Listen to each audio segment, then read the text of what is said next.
Yeah, get it on. Got to get on. No choice. We're going to mandate you get it on. Thanks for tuning in. Thanks for telling a friend. We love that about you. Fritz Coleman is first up. He's a guy I grew up watching because I grew up in Los Angeles, and Fritz was doing the weather for 40 years. Mm-hmm. 2 weeks shy of 40 years. 2 weeks shy. So it was kind of a time for at least 20 years when you just turn on the TV and those were the people that you knew in your town. Mm-hmm. It was sort of like the Dodgers infield when I grew up. Like I could name all the guys. They're all the same, and they were the same guys from the time I was in the 6th grade to the time I graduated high school. Even if they didn't like you, you were the continuity of their lives. When they would tune in, and there you were, every day. Yeah, it's kind of weird in terms of how we viewed, or at least how I viewed people on TV. I didn't even look at this guy's good and this guy's bad. You know, we do that now. We have an infinite number of choices, of voices to listen to. When I was a kid, I was just like, or younger person, I was just like, this guy's on TV. That's who you got. And he must be good because he wouldn't be on TV if he wasn't good. Which turned out to not necessarily be true. But that's right. Well, I mean, you know, we had 3 networks back there, and now we've got 9 television stations doing the news at the same time every day in L.A. The competition is stiffer. There are more people, you know. So you started off doing stand-up before you became a weatherman, right? I got my job as a weatherman from working at the Comedy Store. I was on stage one night, and my friend, who was an anchor at Channel 4, John Beard, I don't know if you remember him, then he went to Fox, brought his boss, the news director, and his boss's wife down to see me do a show. This is a true story, and real weathermen hate this story, but I'll tell it anyway. And what year is this? 1982. Mm-hmm. And he brought them to see me do a show on a Friday night. And I talked on stage about having gotten my start in broadcasting, working for Armed Forces Network. I did news and weather and, you know, radio shows and stuff. And I told an anecdote about doing the weather in the Navy, but not knowing anything about it. But the Navy didn't seem to care. As long as you showed up and did your 2.5 minutes, they didn't care that you didn't know anything about the weather. So I told a story about that. After the show at the Comedy Store is over, I met this man, this news director from Channel 4, Steve Antonetti. I don't know if you met him, and his wife.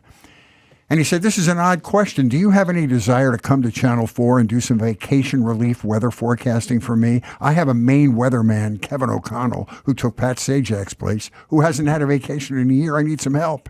And I was making $25 a night at the Comedy Store. You know how it was back then. I said, you do remember that I said I don't know anything about weather on stage? And he said, perfect. There's no weather out here. This will work out great. So I got the audition, and I auditioned and got the fill-in gig and did that for 2 years, and then ended up getting the Maine weather job and retired 2 weeks shy of my 40th anniversary. Yeah, I think the moral of the story of anyone who's listening is you got to put yourself out there because nobody has a kind of straight line to their success or to their job or their career. It's rare that there's a straight line. Sometimes your dad owns the unfinished furniture place and you just move into his office after he has a stroke and you take over the business. But that's pretty few and far between. And we think that's what happens to all successful people, but it's really just you being out there and somebody sees you. I get invited to speak at colleges, you know, like Cal State Northridge. Once a semester, my friend's a teacher there and says, just tell them your story. And I said, the only thing that I bring to the table for you is you will never duplicate my experiences. Don't be afraid to try something you had not planned on. I didn't plan on being a weatherman, but I was a comic in L.A. I thought being on television in L.A. cannot be a bad thing for promoting yourself as a comedian. I did 2 or 3 shows a week at the Improv and the Comedy Store. It worked out great for me, and the only thing I brought to the table was not being afraid to try something I hadn't planned on. So you're exactly right. It's not linear. No. It ends up kind of being linear when you go back and look at your life and your career. But as it happens, it's not linear. No. It's sort of all over the road. Fritz, by the way, has a stand-up special, which is streaming on Tubi as we speak, and also a podcast as well. And I know you shot this special at the El Portal Theater. You have some experience in there. Well, so I grew up in North Hollywood. So, and it's also weird that I was just talking to my 17-year-old son the other night about how life used to be, even though it doesn't seem like it was that long ago because we had cars and TV sets and radios and commercial air flights. And, it was modern, but we lived like we're in Little House on the Prairie. I used to go, I remember seeing movies at the El Portal. I remember walking there.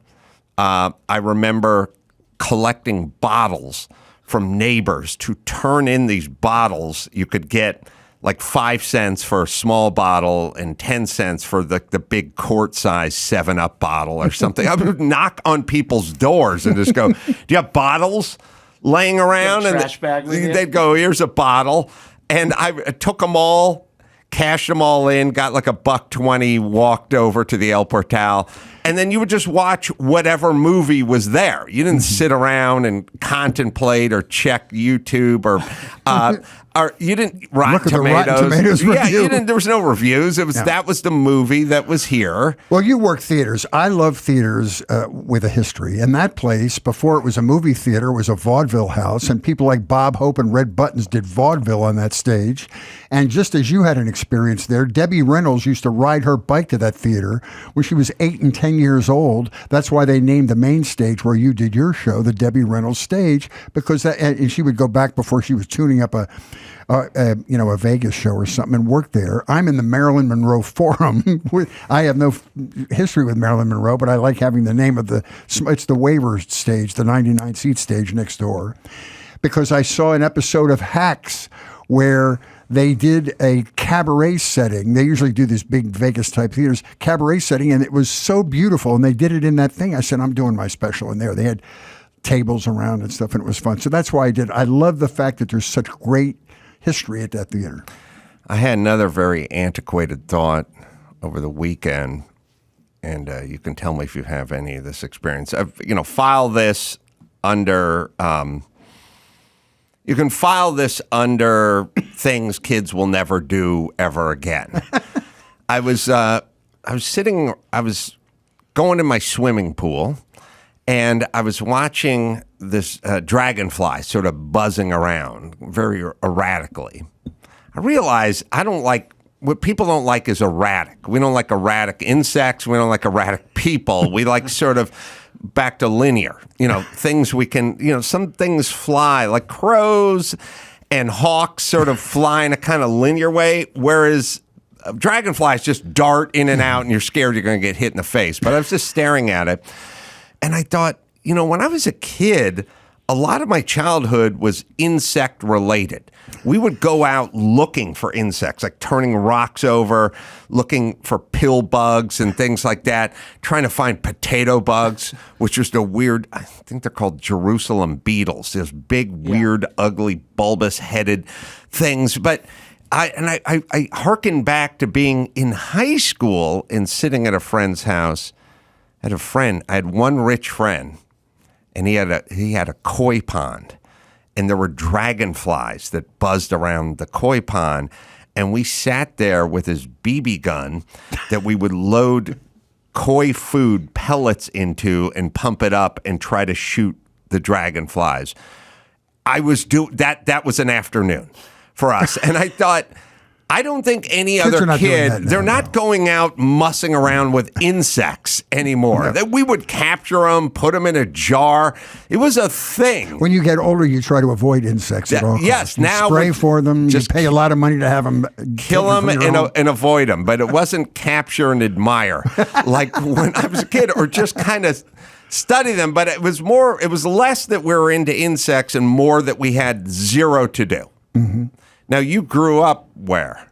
Suburban Philadelphia, Pennsylvania, in the western suburbs, a town called Wayne, Pennsylvania, which is exactly what you describe. It was like the west end of the San Fernando Valley in the 50s and 60s. It was very suburban, very, very beaver cleaver type, not an African-American person within view. It was just white and boring. but safe. Because we could do that kind of stuff. We built tree houses. Without asking permission, we would build tree houses on other people's property and just go build a tree house there. Yeah, there was a weird kind of autonomy when I was a kid where you just wandered around and just sort of did what you wanted to do. A lot of it was, most of my childhood was sort of going places you weren't supposed to go. Like, hop that fence. Let's go to the school. It's Sunday. There's nobody there. Let's get on the roof. We can get on the roof. There's some hatch over the auditorium, and we can get into it, and we can get down in the auditorium. Now, I don't know what's exhilarating about standing in an empty auditorium on a Sunday at a place you don't want to be, which is my school. You did. The fact that you were able to do it was good. I was only until I was 11 or 12 years old, I was only allowed to go within the scope of my father's whistle. He had a piercing whistle, and I was not allowed to go outside of the hearing range of that. And so, but I could go anywhere. We had railroad tracks, we had things, and it didn't matter how dangerous it was. As long as I was in the purview of that whistle, I was good. Fritz is a interesting name for a guy from the Philadelphia area. I know. It sounds like a camp guard in Poland. But all the kids, all the men in my father's side of the family are named Frederick. My father, his father, all the way back. And Fritz is a German word that means little Frederick. So my grandfather used to call me Fritz to distinguish me from my father. I have there's a clip of me doing weather. Oof. Yeah. And, I can get you a job tomorrow.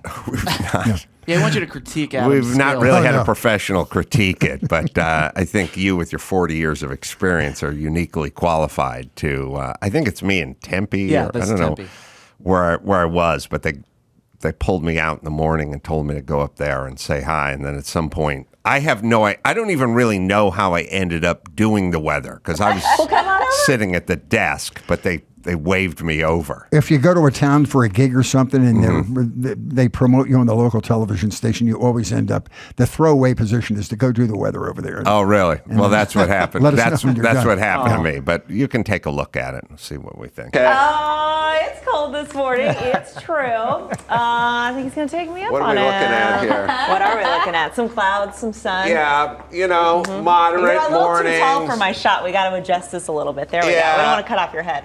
You want me to stick with weather, or should I get into traffic too? Okay, well, traffic. look, it's Here, go 44 ahead. right now, 71% humidity, dew point, because everyone needs the dew point. There's two things you need. You need the dew People point need the dew point. and Come weather on. at the airport. We need to know what the temperature is at the airport, because Okay. that's a game changer. Record today, 86 right now. If you look toward the panhandle, That's not Santa. okay. If you look over here toward Canada, Kind of. there we are. Look, in Winnipeg, because I've worked in Winnipeg, you'll find it's 21. So bring that parka, eh? I just Canadianized it for you. Los Angeles, my hometown here, 69 degrees, 56 in San Francisco. Vegas checking in at 52. And let's look at the globe in general. In Ethiopia, it's 117 degrees. Oh, that's about it with weather. Again, the airport's checking in at 41. The dew point is 35 these days. That's the dew point. The don't point, that's way up at 80. So kids, if you're listening, stick with the dew point. And let's check the weekend weather. 7-day forecast, 61. Today is the high, 37 the low, dew point 34 and a half. Then 60 tomorrow with a low 44. Dew point's coming in at a controversial 37. At that point, and as we go through the week, it's basically 60 yada Basically. yada and 40 yada yada. Basically. Yada with a dew point around 30 yada. I appreciate the job security. Thank you. Oh, you're out. Looks like a nice weekend. Yada, yada. That was well done. Oh, you think? I think it was well done. Seriously, well, you're very entertaining, and that's the only thing that matters. You gesture broadly and be entertaining. That's the whole thing. Yeah. When did they have the green screen when you started, like day one? That's the hardest technical thing to learn in the gig is working the green screen. First, you gesture broadly. You say, over here in Cincinnati, and you go like that. Basically, I was Vanna White with maps. I would just gesture broadly and smile. That was the whole thing. And God, it's so. So here's a question. I don't know if you're willing to answer it or not. But what was the pay in like 1984 for you as a weatherman working in the second biggest market in the country, but not a national weatherman? When you first start, we were SAG-AFTRA at the time when I started, and you were unproven, and my boss had to go to the blocks to get a comedian hired as a weatherman in the second market. He really had to go to bat for me. I made a union minimum. So I think I started at $54,000 a year. And then I worked my way up into the six-figure range and ended up being paid infinitely more than I deserved by the end of my career. Yeah, because at a certain point, you brought up Vanna White. Like Vanna White wants a raise. I know, she's negotiating right now. And so there's this thing where you go, well, I could train a donkey to do your job. Yes. But you're the donkey we know, and we already got rid of Pat Sajak, or Pat Sajak got rid of himself. So now it's like, do we want to get rid of the other person we know from this franchise? And you reflected on what you talked about at the beginning, which is why people watch. It's habitual viewing. If it's somebody who's been part of your life, it doesn't even matter if they're good or bad or entertaining or not. It's the familiarity of having that person on your television, and that's what she is. But then, is it a gilded cage? And then you're a good person to answer this, which is, I was talking to somebody recently, and they were sort of talking about, being a late night show host or doing this or having the sweetest gig. Pat Sajak gets to do this thing, get this paycheck for 35 years or whatever it was. And I was like, well, here's the thing about a job. There's two elements to a job. One is the pay, but the other is the repetition. Mm-hmm. So, like, I always say, whenever you hear about some guy and he worked at the postal sorting plant in Arleta for 51 years and then he retired and then he died, everyone goes, oh, that's so sad. But, like, what's sad about it? I know he's really happy right now. maybe he had a good life. But it's like, well, he had to go to the same place every day. 1,000%. And then I go, the thing that I like about show business is you're writing a book one day and you're on the road the next day and you're doing a podcast the day after that. And it's this crazy variety that you get. But then their careers, and they're late night guys who've done this. Now, nobody feels sorry for David Letterman, but he had to go to the same place every day for 28 years. You know what I mean? And you're qualified to answer this. And he worked really hard at that job as well. Oh, sure. But now, is it a gilded cage? Is it just an easy... Yes. And you know what it is, but there's a part of you that thinks I should strike out on my own and just do my own thing. I had. Absolutely. I had a moral dilemma. And Lennon used to make me feel guilty about this. Look, you're a weatherman, you're a comic. What are you? I had a moral dilemma. I had two children. I was a feature act on the road, a middle guy who does the 20 minutes, get paid $600, often had to pay for his own transportation, and came home with $50 to $100 and said, I couldn't do it. So this amazing opportunity presented itself. I said, okay, I could be the true artist and do like Leno and Tom Dreesen did, live in my car for a couple of weeks. But that wasn't me. And so I took the job to give a stable life to my family, which I was able to do.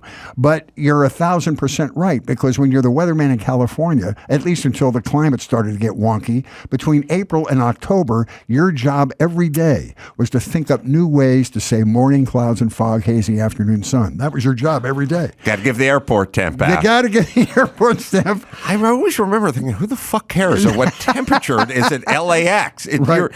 First off, you're never going to hear that it's 82 at LAX and go, well, screw it, I'm not going to Boston. It's not informing you. You're pot in. You're committed. You bought your ticket. You're going to LAX. There's the whole time you're there, you're in an enclosed space anyway. And yes, you get dropped off at the curb and you walk directly into a climate-controlled environment. It's the biggest climate-controlled environment really in the world. It's much bigger than a Costco. So why would you possibly need that information? And the other thing that always pissed me off about you, Fritz, let me lay it out. Okay. I lived in the San Fernando Valley. Mm-hmm. I had no goddamn air conditioning. Mm-hmm. Sometimes, and that's my fault? What? No, I'll get to the part where you're to blame. I sometimes sit and marvel at my lack of air conditioning living in the modern world. I lived in my mom's crappy flop ranch house in North Hollywood. Then my dad got a crap apartment on Laurel Canyon. I lived in that with no air conditioning. Then my dad bought a like $13,000 ranch house in like 72 in deeper North Hollywood. I lived up in a loft at the top and it was hotter than balls. Then we moved into another. Then I moved into an apartment. I had no air on Laurel facing the west. Like brutal non-air. And the thing about you is you would give the weather out. But you would start with the coastal communities. Then you'd work your way to LAX. Then you'd work your way to Los Angeles, the city. And then you'd move to the San Fernando Valley. Mm-hmm. And I can remember sitting there just sweating bullets in my non-air-conditioned domicile. And he'd go, it's going to be 69 degrees in Malibu today. And I would think, oh, that's not too bad. And then you'd go, LAX going to be checking in at 74 degrees. I'd go, oh, it's getting a little warmer, but that's pretty livable. Los Angeles, LA, downtown LA, 84 degrees today. And I'd go, okay, that's still, I think I can make it. And you go, where Adam lives in the San Fernando Valley, 107. And I'd go, God damn it. I'd like break a pencil. Start where it's hottest. Move your way toward the comfortable climate. Yeah. Start in Reseda, move your way to Los Angeles City, and then go to LAX, and then end up in Malibu so I can... It's aspirational. We want the bad news first. Yeah, which was your inspiration to succeed so you could move your ass out of the depths of North Hollywood? I tell people all the time, 3/4 of my motivation to become successful was based on air conditioning. I wanted air conditioning. 1,000%. I lived in North Hollywood, too. I lived in Valley Village, which is the polite part of North Hollywood. People who choose not to be related to the gunfire at North Hollywood High School would call themselves Valley Fritz Village. is the honorary mayor of Toluca. Yeah, damn it. Where in Valley Village? Because I grew up in Addison and Colfax, right across the street. Addison and Colfax, right across the street from Colfax Elementary School. I grew up on Houston and Colfax, right there. That was actually, I went to Colfax. I know you're Elementary. bullshitting people because you want them to feel sorry for you, like you rose up from the dead. Mm-hmm. That's a very lovely place over there. Let's be honest though. There went back in the day, especially. Well, look. I don't need to prove anything to you, Fritz. I will just tell you this. The house I grew up in North Hollywood, Valley Village, my home base, was sold, I don't know, Chris, when was it sold? 12 years ago? 10 years ago? Yeah. That house was sold 10 years ago for $680,000 and bulldozed. They bulldozed it. Yeah. For they do that over $600,000. Well, there's no protection of anything with vintage. There was no air conditioning and it was a pile of shit. Yeah. That's why they sold it for $600K plus and then bulldozed it. Mm-hmm. But yes, it wasn't. The thing about my neighborhood is it wasn't bad. I just had the worst house in the neighborhood. Well, that's bad for your self-esteem. There were my friends called it the barn, which is not a term of endearment. But I know another thing that's boy, I really pissed you off a lot. I can't believe in all the time I've known you, this is the first time you've told me. I've never had the chance to vent. Okay. But now I'm venting. The other thing you talk about in your stand-up special is something that's near and dear to my family. The Neptune Society. Yes. Everyone in my family's in the Neptune Society. Wow. And I don't even know if you know exactly how it works. If you've been there when the Neptune Society shows up to claim your I've never corpse. been through the process, but the concept freaked me out, and that's why I wrote about it in the thing. It's first of all, if you're going to get cremated, who gives a crap where you put the dust? Yeah. So the Neptune Society, you pay them $15,000. They take you out in the ocean somewhere. They dump you overboard and have a big celebration. Your ashes. And yeah. that's it. Yeah. And there's no reason for a ceremony. But let me explain. They will. Are you involved? Have you bequeathed your remains to the Neptune Society as well? No, my grandparents did. So here's the relationship my family has with death. You should know. My grandfather and grandmother were in the Neptune Society. Now, they bought their stuff in the 60s. I mean, it was $13. Right. You know what I mean? But they were literally in a mason jar. Yeah, they were grandfathered in. My grandfather died. A dude showed up in a station wagon and just took him. Like there was nothing official about it. This wasn't Jack Klugman. This wasn't Quincy. It's a deep cut reference. It wasn't official. It wasn't Thomas Noguchi. It wasn't a. These are deep cuts. But the point is, there's no official anything. A dude showed up in his mom's station wagon, just took my grandfather and left. That was it. Now the whole scatter the ashes over the open sea, that would have been an extra $11. We didn't pay for that. They just took him.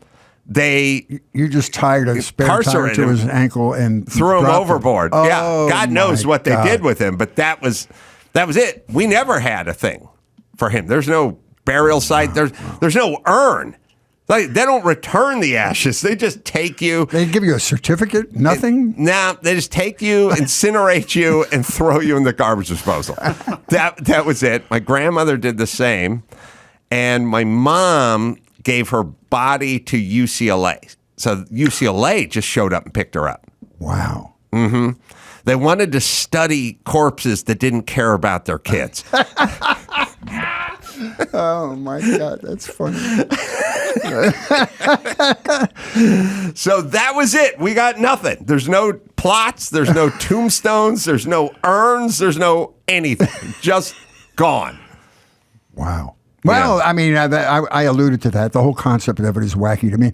But it makes more sense than continuing to dig holes in the ground where we no longer have ground to dig holes into and planting people and putting a granite stone up there that nobody gives a crap about. That's gonna be illegal in about 15, 20 years. No, I get that a mausoleum sounds much more macabre and bizarre than the Neptune Society. We're not ready for it yet, but we're getting there.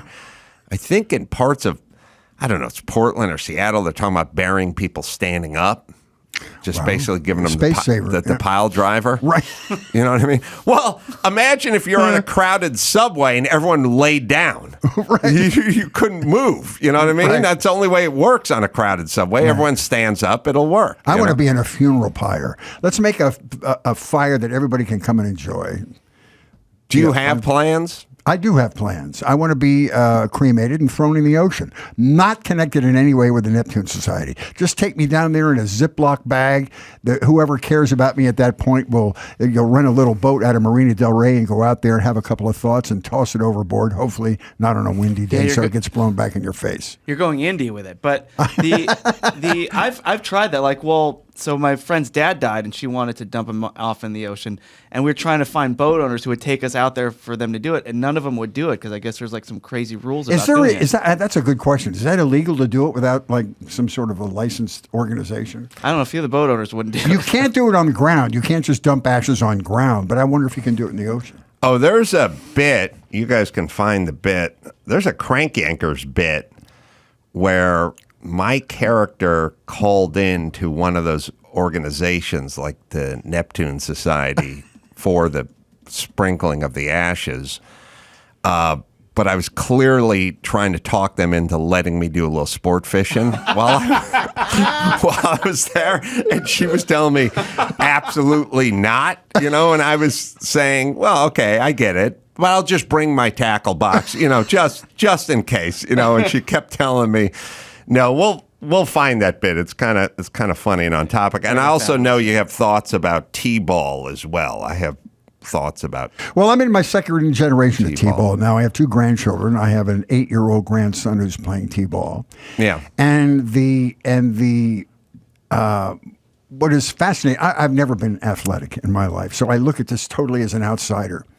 And the parents get so stoked. They take all of the power away from their children, and they get so emotional at these games and yell and scream, and it's really, really bad. And what it represents to the kids is just ridiculous. But I am so unskilled athletically, but in T-ball, I can still look like a hero to my grandson having a catch with him. And it looks like I know what I'm doing, but I really don't.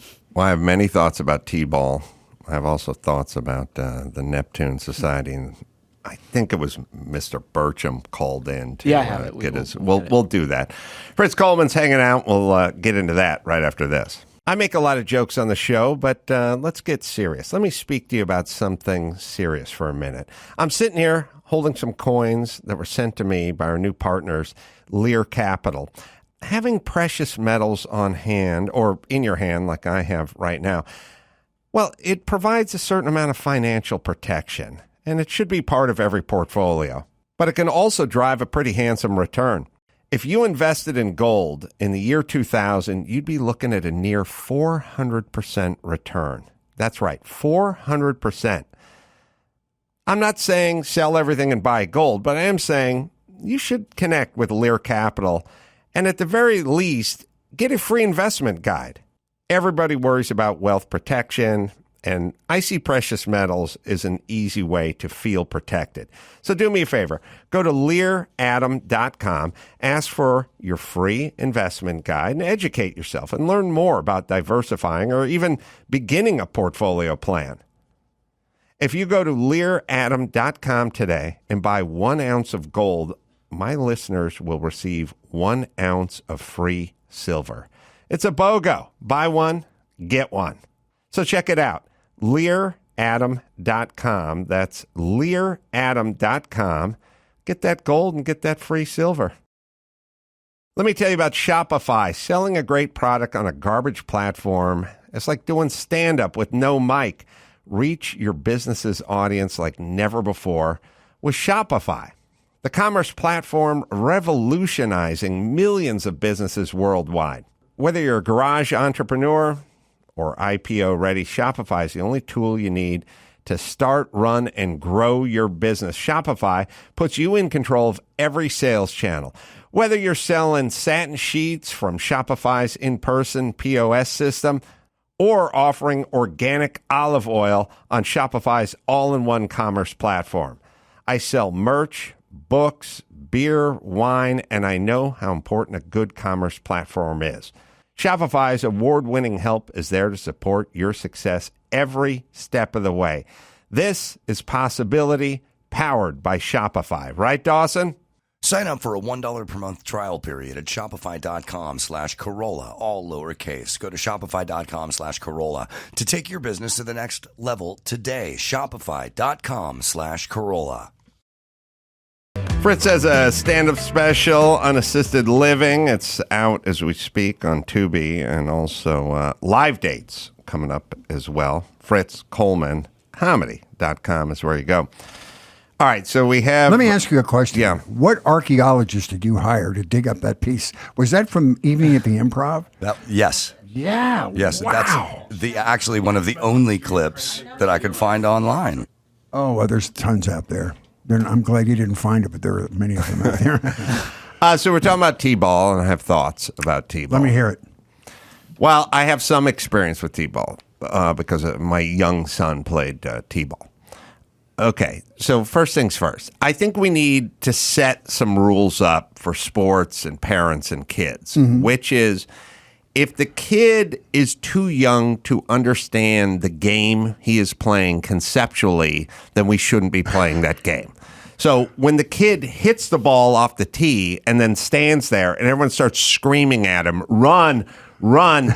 He's too young. Not ready. First off, is this something we should view? You know what I mean? I mean, like, would you watch a show about chefs if the guy just took out a thing of margarine, and just slapped it on his forehead, and someone went, no, in the pan, Tim. Like, he's an imbecile. They don't know anything. It is like they yell run. The kid starts running to third base. Then the guy yells again, gets in front of him and goes, no. The other. And then the kid starts running to first base. Okay, they're too young to play a game. Okay, let's just say, would you watch a kid play chess who had no idea how to play chess? Like, it literally just knocked pieces over and took his rook and moved it 87 times. You go, why are we watching this? He doesn't understand what's going on. Why are we even supporting this? Wait till they learn how to play chess, and then we can watch them. Oh, well, let's do a spelling bee for zygotes. You know what I mean? How do you spell? Yes. Z. We're not gonna. Why do I have to sit? Why do I have to endure this? You don't know what you're doing. Baseball is about pitching a ball and then you hitting it. If we have to set it on a stick because you're incapable of hitting the ball and the person who should be pitching is incapable, then we shouldn't be here. Should we watch a soccer game where there's no nets and no ball? You just run around, or we put the ball on a stick and you push it in front of you? No! It shouldn't exist, is what I'm saying. And I think you made that point very well. Here's my feeling about T-ball and youth sports. I got more. But keep going. It's not about the kid. It's about a parent living their failed T-ball dreams themselves. Yes. And they do that all the way through. My kids played in Little League all the way through the majors. And the older they get, the worse it gets. It's parents reliving their own dreams. All right. Well, now you bring up another point. When I'm in charge, I will show up at T-ball games and I will walk around and I will talk to the adults. And I will say, what's your business here? And they'll go, I'm watching my son. He's over at shortstop. And I go, okay. And I just move on. But if I find any adult who says, I'm just hanging out, See, that's I will arrest your ass. Yeah, seriously. Because you have no goddamn business watching this. You tell me your son or your grandson or your niece or whoever's out in center field, I'm just going to keep walking. But if you're just watching, you are a pedophile. Absolutely. And you need to be arrested. You're Aqualung hanging out by the playground. That's right. Exactly. Little Jethro Tull, everybody. There's a deep cut for you right Yes. there. So that's number one. Number two, I was watching with my son. Watching my son play, and Was he good? I don't. No one's good. No When one's, they're not good, it's sad. They're 5. Nobody's good. Right, They should have no business doing this. I don't. But again, like, I don't want to see him in a flight simulator of a commercial airliner when he's 5. He's 5. He can't do anything. I don't want to watch him not doing it and then support him. He's not capable of doing it. So he hits the ball, the ball lurches off the tee stand. Again, if we can, the game of baseball is a pitcher throwing a ball to a batter. If we have to put it on a pedestal, then they're too young to play. If they can't accomplish that, then they're too young. But he hits the stick, the ball falls forward. Everyone has to start screaming at everyone what to do. You have to yell to the catcher kid. By the way, that's the worst job ever, the catcher in T-ball. That kid's just picking his nose, standing there the whole time, chasing butterflies, And at some point, the coach has to yell at the kid who's the catcher, pick the ball up, throw it no, don't run to third, run to first, He throws the ball over the first baseman's head. My son stops at first base, which they always do, and then they yell, run again. Keep going, because the ball's rolling into right field. He runs. The next guy throws the ball over the right fielder, throws the ball over the shortstop. Everyone just keeps throwing the ball over everyone's head. And at some point, my son gets a home run. But all right, is it a home run if you stop at every base and a fat guy screams at you to keep running? Is that really? That's a dinger? That's a round tripper? You just stop at first base and go, and then you stop at second. Go, keep going, and then eventually you get to third. Come on. That's a home run. So I'm glad I'm not your kid. He's a home run. Oh, yeah.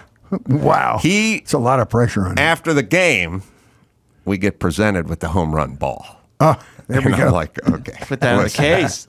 We're going to put the date on it. And I said, look, I played Little League. I had a few home run balls, but those balls left the park. They didn't stay within 20 feet of home base while midgets threw it over each other's heads. A mint-conditioned This ball. is not a home run ball. There's like, everyone just looked at me like I was a leper. I was like, what? What do you mean? It's this home run. I think it's not. Okay. That was another T-ball thought I had, which turned into It's fantastic. turned into a big but argument. But other than the parental living of failed dreams, it's about the cotton candy and the bad hot dogs. After that, that's all. I know. I did 2 rounds of it. I did with my kids, and now I'm doing it with my grandson. It shouldn't exist. The sport should be No. abolished. I would treat it like cockfighting. Like, listen, we don't condone this. If you want to do it in Mexico in some underground club, have some sort of T-ball thing with the cartels, fine. But we're not doing it here. This is a civilized nation. Do you understand me? We cannot condone this. We have the Crank Yankers. This is the Neptune Society, basically, call I made. I think oh, sorry. We'll just play it. Titled Bertram Lays a It Relic. was hysterical. She's not amused. Not amused, but she stuck with me. You stuck with me, and if you call him with that credit card, wow. That was hysterical. How many years did they do that? Crank Yankers or cremation? No, that's been Cremation around a goes while. back to the dawn of time. Right. I think we did like 4 seasons, maybe at the beginning, and then we came back and did like 3 seasons, like 10 years later. I really have no mind for it. I mean, You're just the executive producer. yeah, well, it's kind of an interesting thing, which is, but Fritz, you tell us how your mind works. I have weird attention to detail for many, many things that no one else gives 2 shits about. I become obsessed with. But when it comes to like dates and people and events and stuff that I'm involved with, I don't have those in my head because it doesn't make a difference to me.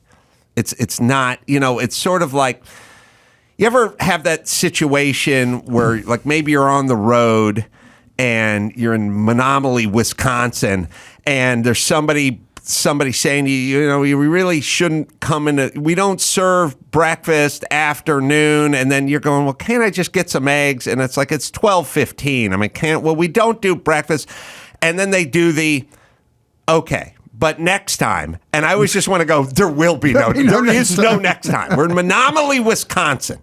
You understand? I'm not a local, I'm not a regular. We'll just do the eggs. You save me the next time speech. There's a lot of that with like when you're some guard at a club or some event or something. Go, I'll let you come in here, but next time, it's like there is no next time.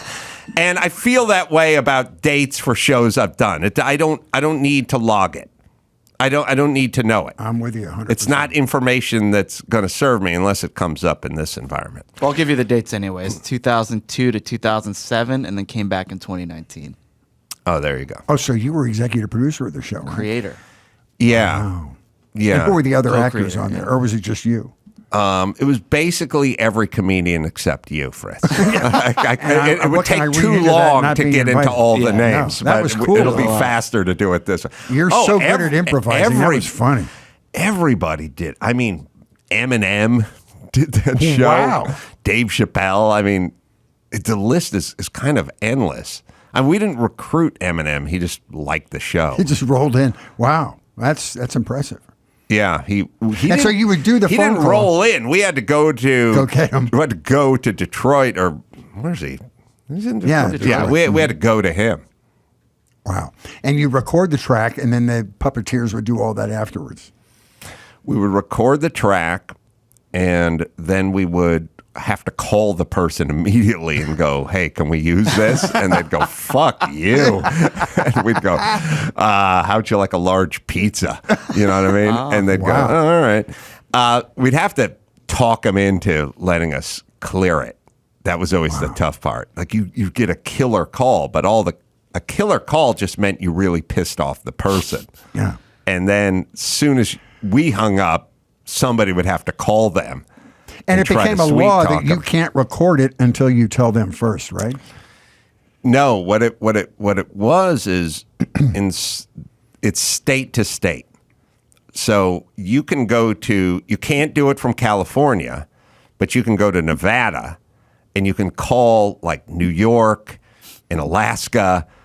There's like 11 states where it's legal to call, and you have to call from one of those states to one of those states. Right. So I don't think you could go to Nevada and call California, and you couldn't call Nevada from California, but you could go to Nevada and call one of the states where it was legal to record the conversation. What was the best call you ever did?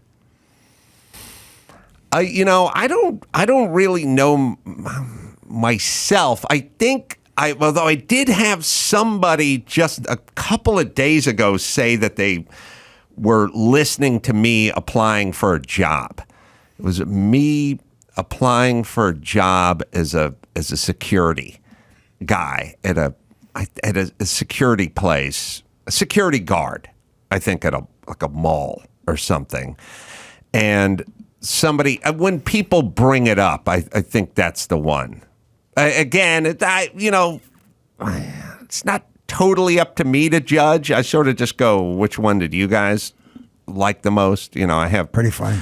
the calls I like. I always liked a call that had a really strong concept.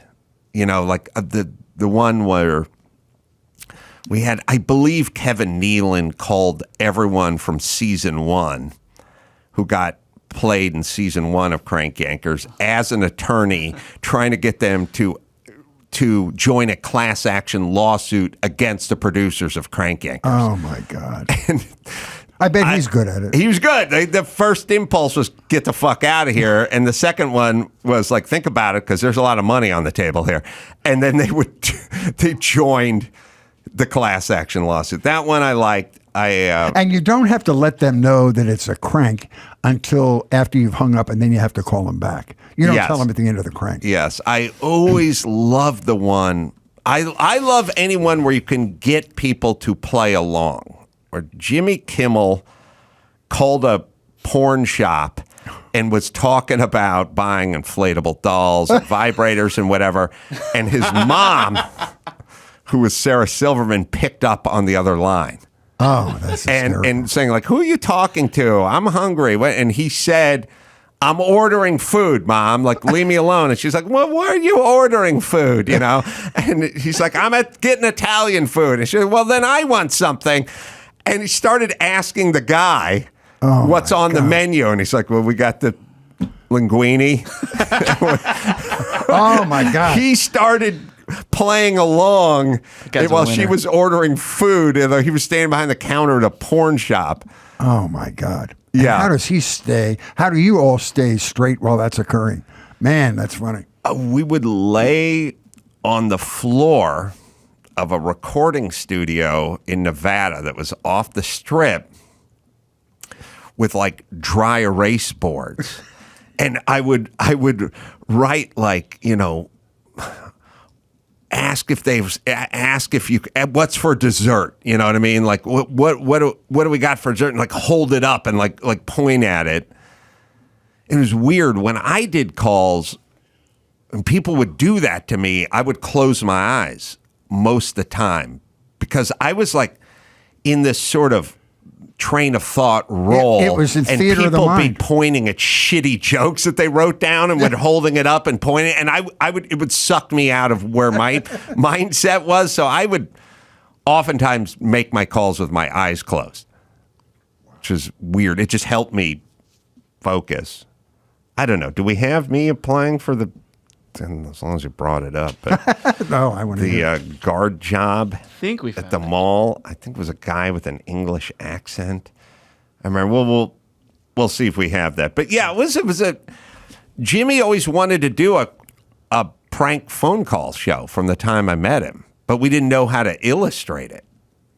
I know about Nevada approving it because they used to have that show on HBO where they would put cameras in taxi cabs. The taxi cab confessional thing, and they were only able to do it in Nevada and like one other place because it was illegal everywhere to do that, to record people without telling them. Yeah, I don't know if anything's changed. This is maybe the number one call.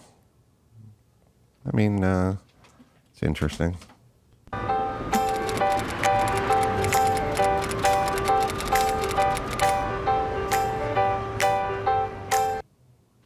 Sorry, I was playing the wrong one. Stand by. All right.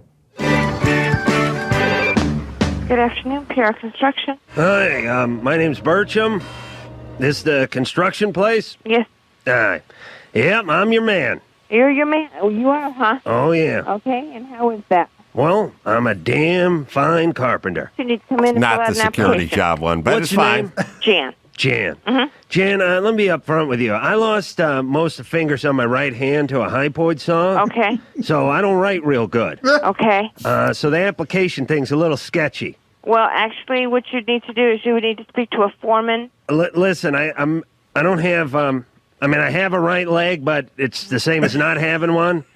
Well, just so you know, it is for a hardware installer. You do have to have your own truck, and you do have to have your own tool. 72 Ford F-250, lumber rack, bed box, and a bumper sticker that says Sierra Club, take a hike to hell. Okay, Kiss my ass, you tree huggers. there you go. Kiss it. Oh, my The God. Sierra Club, those pansies, same guys who sat stateside while I was in Nam, in country, Well, yep. knee see? deep in a rice paddy. There you go. See how Leeches they are? sizes of frisbees on my neck, holding That's M16 over my head, looking out for Charlie. Yep. Goddamn cows were booby trapped. You know about that. I know. Lost I a lot believe of it. friends over there. But you are alive, and that's a good thing. But McCann isn't. And neither is Hernandez or Jackson or DiGiacomo. Yeah. Whole platoon went up. Espinoza, Big Ed. But they're Little up Ed. above. No. Well, yeah, McCann and Hernandez is not Jackson. Okay. Yeah, he was into Satan. You never know. Me and him smoked hash out of a human skull. You never know. Sometimes I wish I was dead. Yeah, well, no. You're on this good earth for I a don't know. reason. Sometimes when I'm up there on the scaffolding, up on the third floor, I think about tying a twist lock cord around my neck and just diving. Well, Just no. taking the big plunge. If you're still here and Just you've go- gone through all of that, you most likely wouldn't die anywhere because God's got a reason for you to be here. Yeah. Yeah. Tell that to McCann, Hernandez, to Jack. Yeah, oh, to I Giacomo. know. I know. Yeah, Pierce and Honeycutt. Yep. Manny, So, Mo, and Jack. so if you want to come in, sir, and speak with the foreman, you are more than welcome. Left a piece of myself over there, Yeah, and Yeah. they'll be more than happy to 3 kids. 3 or and 4 do what kids. you need to do. Yeah. Okay? The only thing that made the pain go away was the heroin. Oh, Had to chase that dragon. yeah, chase that dragon. Then I come stateside and I'm supposed to be cured. No, nobody's never cured for life from that. I'm shaving out of an army helmet. I'm getting shot at and banging Yeah. underage whores, And you're doing supposed to smack be- all day long. And I'm supposed to just get a job in a hardware store? That's right. You're supposed to be a normal human being after all that, huh? No wonder I took a claw hammer to one of the customers. Yeah. You guys do drug tests? Yes, we do. Which drugs does that cover? All of them. They do a hair test. I don't have hair. I'm like one of them cats. Oh, I burnt off. Yeah. Napalm mortar landed right. That's what took the Giacomo. Yeah. Well, in that case, I don't know. You'd have to speak with the foreman on that You one. guys got 401k plan? Or Yes, we do. Medical 401k. Profit sharing? I'm sorry? Profit sharing? Yes. Paid vacation? Yes. I know this sounds crazy, but can I take this week? Yeah, no, sorry, don't work that way. I was willing to die for this country. I can't get a week. I know. That's how it is. All right. Okay? God be with you. You too. Bye-bye. Man. I like her. That was a She wrong call. hung but- out. Yeah, she hung She out. hung out. That was great. Man, that was I forgot fun. about that. I was trying to be a security guard. Maybe I didn't. Yeah, we say have. it I think we have that one 4 too. times into a microphone, but we don't have to. We have to get He into applied that. for multiple jobs. I did apply for a lot of jobs. Yeah, that was That a was construction fun. job. Yeah, she hung out. She was right there with you. She stayed friendly. Mm-hmm. Man. She felt my pain. Yeah, she did. I think is what it is.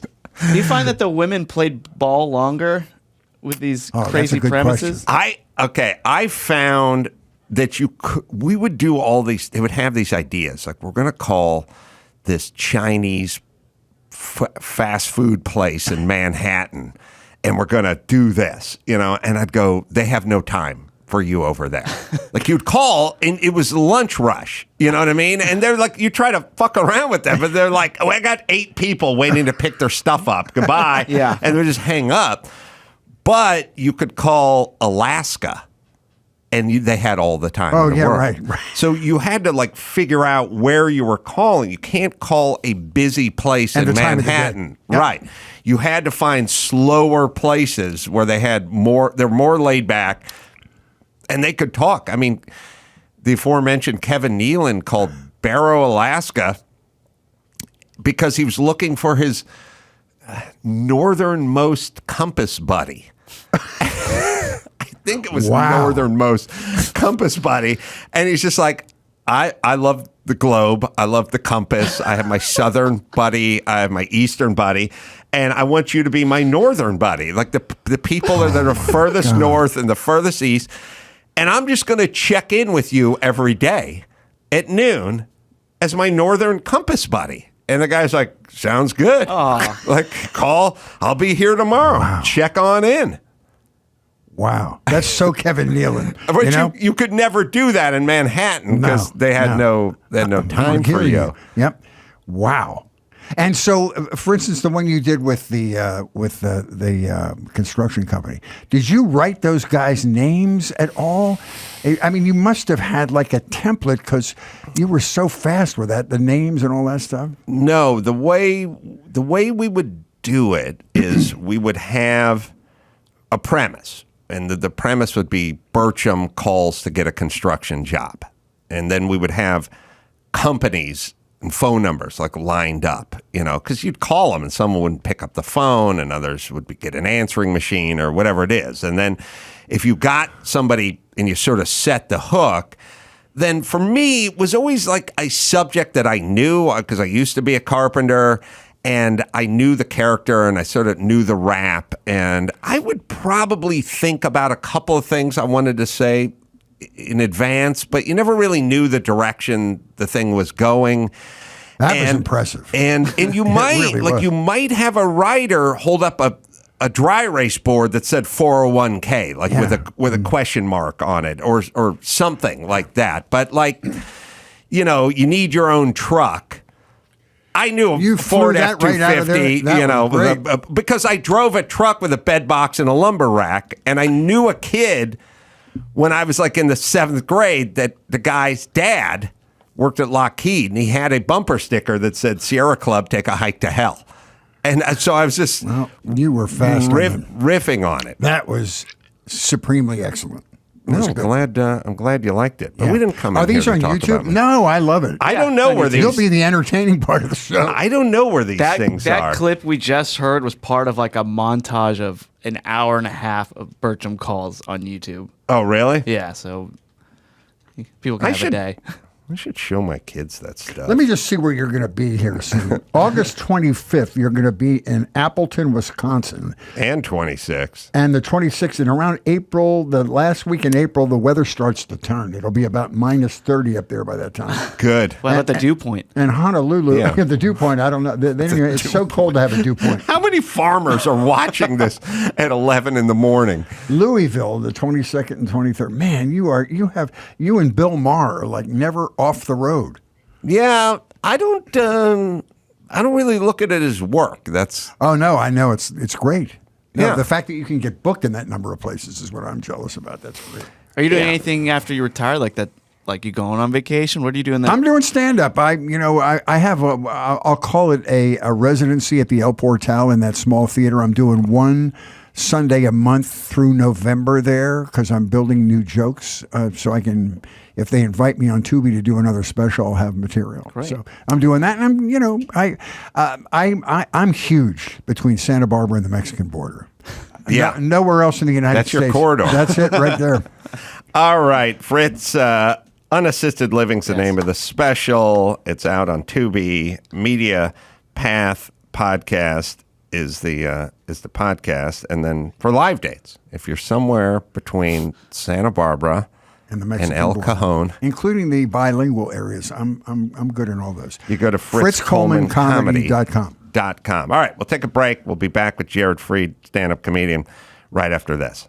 Tommy John. Oh, man, it's the dog days of summer, and it is hot out there. We're pushing triple digits. And Tommy John, they can stop your ice cubes from melting in your shorts. That's right. Tommy John, so much more comfortable than what you're currently wearing. Unless you're wearing Tommy John like I'm wearing right now, you do everything better. Dozens of comfort innovations, breathable, lightweight, moisture-wicking fabric with 4 times the stretch of competing brands. It'll keep you up to 7 degrees cooler than cotton. So let's keep those loins cool. Over 20 million pairs sold, thousands of 5-star reviews. They don't have customers. They have fanatics like me. You'll never go back. It's Tommy John or nothing for me. I'm literally wearing mine right now. It's the best pair you'll ever wear. Or it's free. Guaranteed. It's Tommy John, right, Dawson? Get 20% off your first order right now at TommyJohn.com/Adam. 20% off at TommyJohn.com/Adam. TommyJohn.com/Adam. See site for details. Let me tell you about Angie homeowners. You know, it's a lot of work to own a home. Whether it's everyday maintenance, repairs, or dream projects, it can be hard to even know where to start. All you need is Angie. Your home for everything home. Find a skilled local pro who will deliver quality and experience. Over 20 years of home service experience. Bring them your project online or with the Angie app. Answer a few questions and Angie handles the rest. Look, you're busy.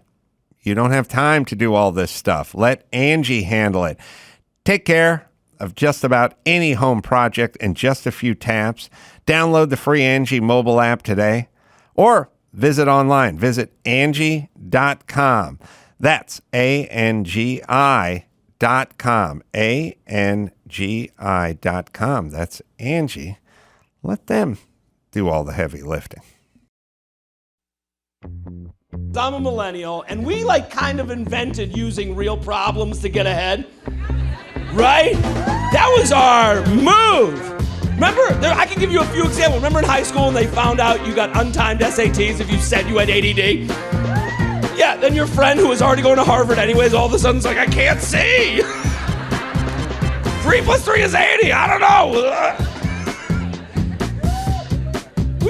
We always use people's issues to get ahead. We fake that shit. We make ourselves the victim so we don't have to explain ourselves. Remember asthma? Asthma! We had no respect for gym teachers whatsoever. We'd show up to gym class, they'd be like, you're running the mile. He'd be like, fuck you! Asthma! Jared Freid is on the Adam Carolla Show. It's got a Netflix special out, 37 and single. It's not out just yet, but I think a week from now as you hear this. I think that's how we do it.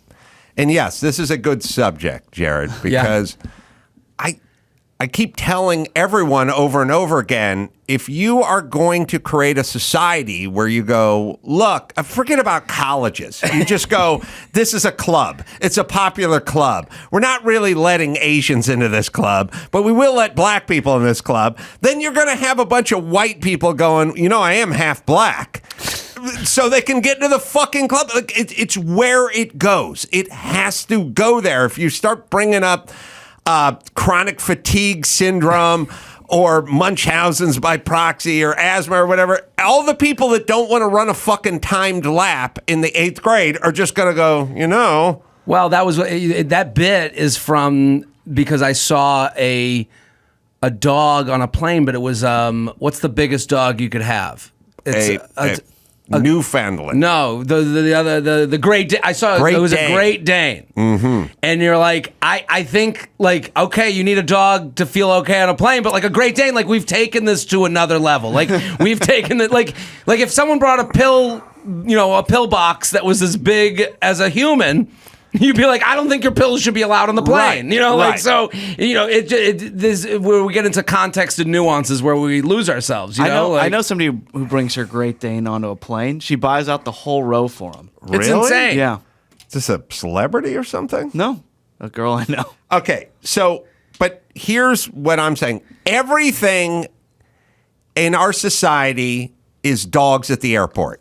I bring it up all the time. You just go, you can't travel with your dog, and nobody travels with their dog. Right. And Take then an they inch go, and you get a mile. Yeah. You can travel with your dog, except for the dog has to do a service. And then everyone goes, oh, fuck it. I'll get a fake note, and I'll just fucking put a stupid vest on this dog, and then we'll travel with the dog. Like, people cannot be trusted anymore. Everything has unintended consequences.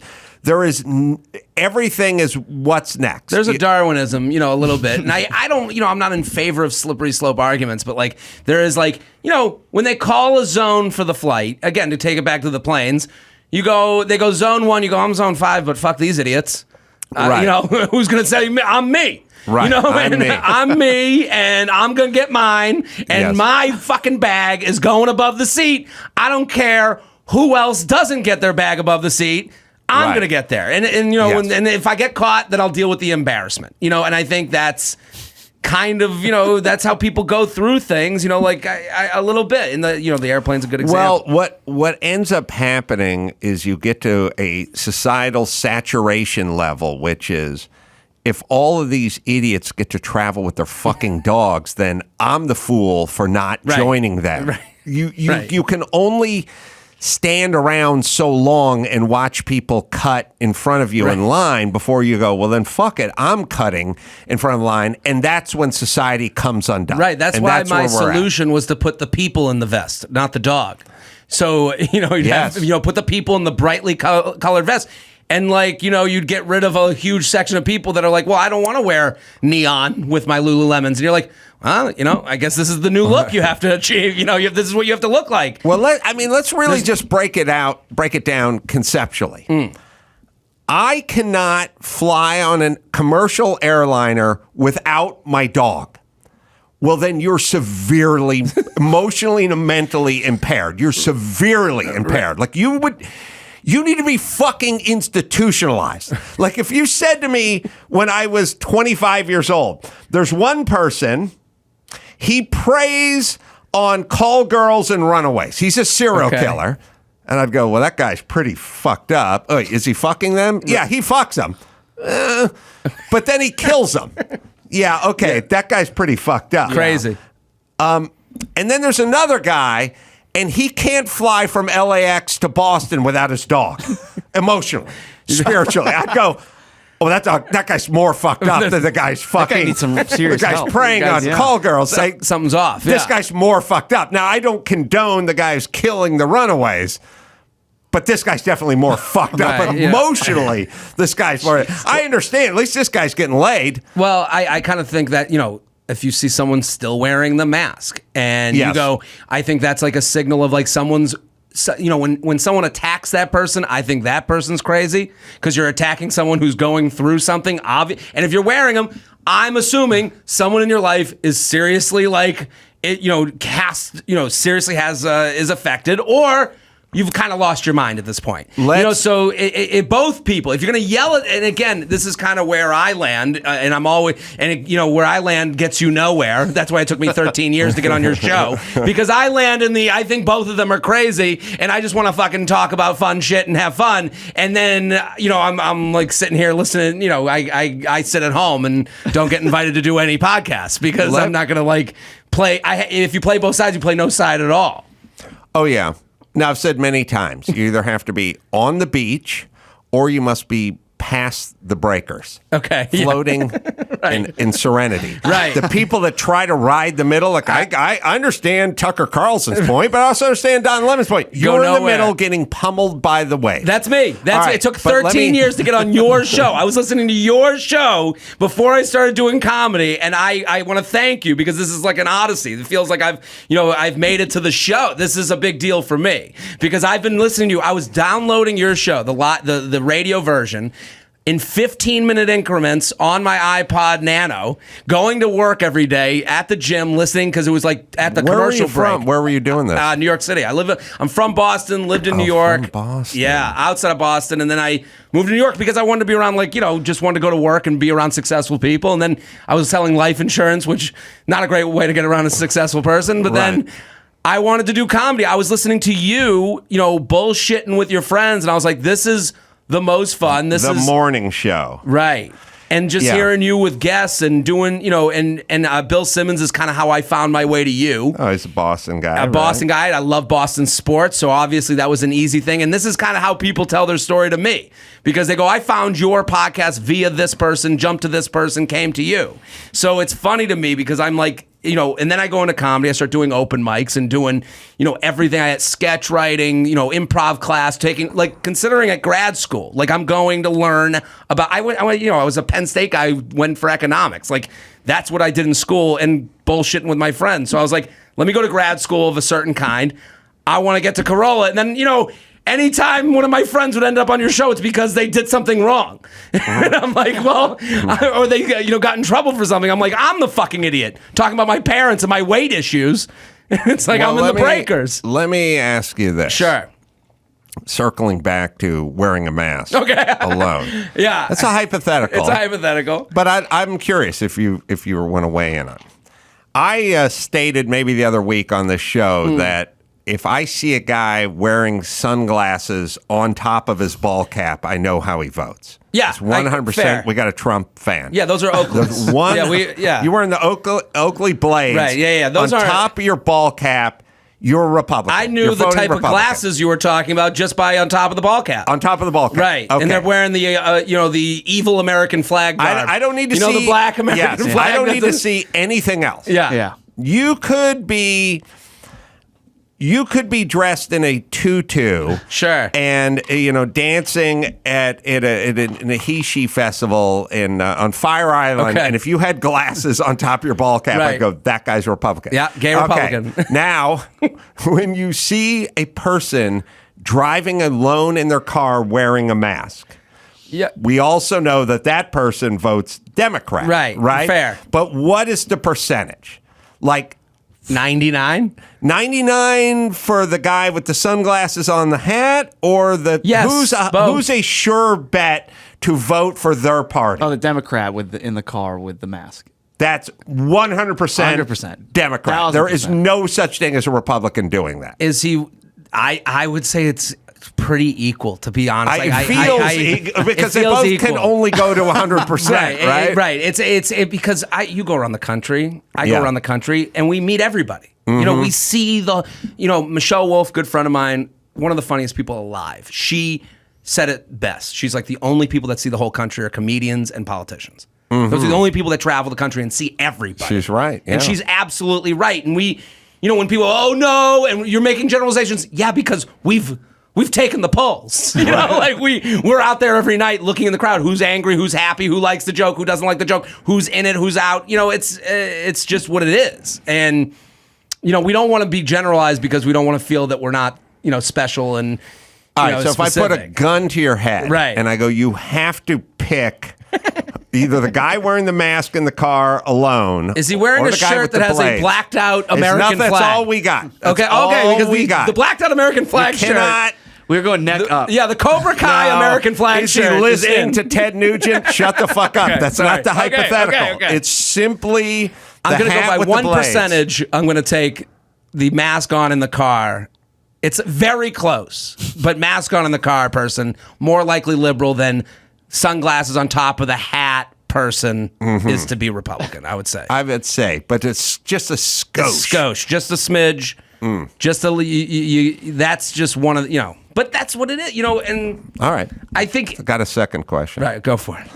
We're talking about weight. Okay. I realize how fat everyone's getting in this country. And then I realized, I was talking on the phone yesterday and I was thinking, we did this thing. Lizzo's in trouble now, but she's always been trying to do. We have this campaign where we're trying to talk guys into wanting to fuck fat chicks because that's the new standard of beauty or something. And we go, I don't agree with that. We just keep going. No, we're not into fat chicks. And they're like, oh, I'm big, I'm large, I'm in charge. And by the way, the ones who don't want to fuck the fat chicks because we can't handle it. No, it's because you look like a fucking sack of oatmeal, bitch. We disagree on this one. I love a curvy woman. I'm into it. Curvy, but now at a certain point. Well, here's the problem. All right, let's talk about your chubby chasing. The wording you're using is totally. Here's the thing: the gay men have achieved nirvana with this because they with have the bear. What but they have like 30 categories. I know. And it's all Smart. positive. And it's all, I just want to fuck. No, because what happens in this, it's, with all these discussions, and I don't agree with you. I think it's more everyone. I always say on the podcast. I'm going to destroy your world. You're so. Adam, I've been praying to come on this show here's for all, so long. I'm I know. a huge fan. I like it. Listen, I'm here to play with you. But I'm here. Here's what I would say. When I do dating advice. I took, I in my mind, the Love Line was the natural progression to the shows that I do. So I thank you for that. We do a dating podcast, and when I talk about the male perspective, we have a lot of women that write into my show, and they ask about looks, and I always say to them, and this is an icky way to say it, but I think it speaks to men, is that there are men out there who love feet. Okay? They love feet so much that porn websites have a hyperlink on the right to get you to the feet quicker. Okay? That being said, everyone is someone's foot. Everyone is a version. I am someone's taste. I'm also someone's not taste. Okay? If I went out there and said, hey, I just don't think I feel the need, and again, this is because I think I'm lucky as a guy. I don't envy the predicament where looks are a whole part of what build me up and what society puts on me, where I go as a guy and and someone says, if I said I don't feel the need to go out and go, I'm beautiful, I'm a handsome man, and then hear all the people that are fucking fucked up in the head that have to tell me I'm not. Because I'm not to you. That's the difference. That's okay. Well, I'm not everyone's taste. There's a lot more latitude with men. Oh, that's what I'm saying. I'm lucky for that. But wouldn't you agree? Wouldn't you agree that we have the beauty of not really dealing with beauty stuff as much? Yeah, look, just not fucking with your hair, which takes up 11 years of a woman's life, just all the money and all the expense, of course. All you have to do. But that aside, what I'm saying is we have been trying to talk men into this sort of aesthetic where we think that fat women are beautiful, and it's all echoed by all the chicks who, by the way, mostly skinny chicks, who have been talking about, or Liz or whatever. But here's what I'm saying. Okay. When you take the most eligible example of the male species, like when you go, who is the most eligible? And you go, Tom Brady. Tom Brady has got 7 rings. He's a billionaire. He's beautiful. He's it's in also shape. who we would fuck the most. Who we would fuck the most. Like as a man. Like society. I look, Boston man. Look, I mean, look, you can I want 7 rings. I can go, I like a Ferrari. And you go, some people like an Isuzu iMark. And I go, because you're fucking retarded. Let's just establish that the Ferrari's a lot nicer. You can't argue against Tom Brady is, or Brad Pitt, or whoever the icons are. Right. They never end up with a fat chick. Ever. And not only do they not end up with a fat chick, they end up with the opposite of a fat chick. They end up with Irina Shayk or whoever. But that's their they type. end up with one that's everyone's type, is what I'm saying. That is the type of the person that you can get any person on the planet. Any person on the planet, they end up with a chick who's not only skinny, she's not skinny, she's shaped like somebody pulled her, like taffy. Those like supermodels were like, where's your fucking waist? Like how did your torso get so long? When have you ever had a buddy go, look at that woman in the loose yoga pants? Never. Never. Shut the fuck up, Adam. Too specific. You just made the most specific. You just gave me the most specific. Eligible human beings on the planet. Adam, stop it. I just gave you a great example. I just disagreed with you. You're wrong. You're wrong. All right. You're wrong. Tom Brady fucked someone who looks like him. They always look like him. Right. Well, we're all fucking narcissists. Look at gay men. They always have a guy that looks like them. The man who can get whoever he wants always ends up with a skin.